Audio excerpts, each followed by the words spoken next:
your gold mines, your uranium, buy even your means of electricity, gas and water, so that outsiders now come in to buy, then they own the means of production of wealth in that country. So the whole country is working for the World Bank, and behind them is America slave now by debt.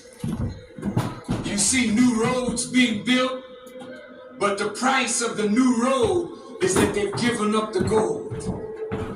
They've given up oil concessions.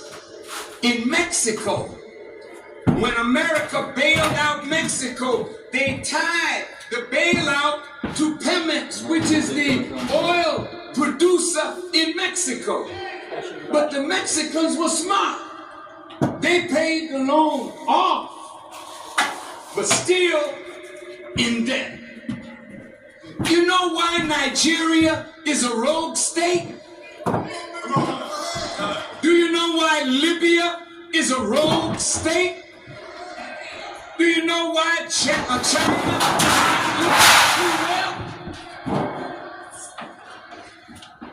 Listen, there are human rights violations in every country, including this one.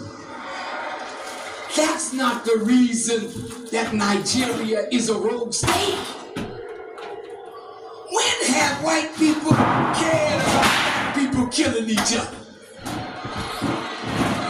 Listen to me. They say Abacha killed the Ogoni 9. That's all. We should put sanctions on it. He killed the Ogoni 9. Yeah. When have you cared? More than 9 have died last night in Chicago. You haven't said anything about blacks killing each other. You're not in the ghettos trying to get us to be more humane. You know why they're saying that Nigeria is a rogue nation? Because Nigeria refuses to borrow any money from the IMF and the World Bank, and 40% of their staff in Nigeria had to go home because Nigeria refused to borrow any money from them. So when Nigeria refuses to borrow, then through careful manipulation of the economy, they can strengthen the Nigerian naira, its currency. Libya won't borrow no money from the IMF. China ain't borrowing any money. We're developing our economy.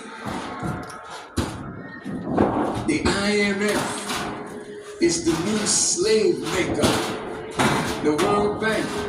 I talked with a highly placed banker in Saudi Arabia. When I mentioned this, that this is a form of slavery, he didn't deny it. He said, brother, they're only trying to diminish the effects. We don't know how to stop it. But suppose the Muslim world decided to tie their currency to gold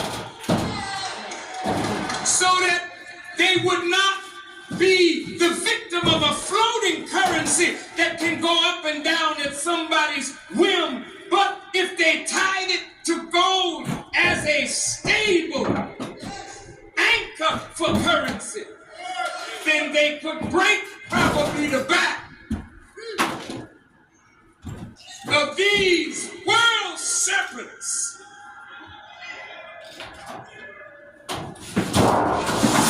And so Africa's gone, and now Asia is down, The rupiah in Indonesia is now at 10 and 11,000 rupiah to $1. When we were in Indonesia, it's one of the most beautiful cities, Jakarta. It's a beautiful country. But guess what? The Indonesians were building airplanes. They were building an airplane that could compete with Israel and with America. When the IMF came in,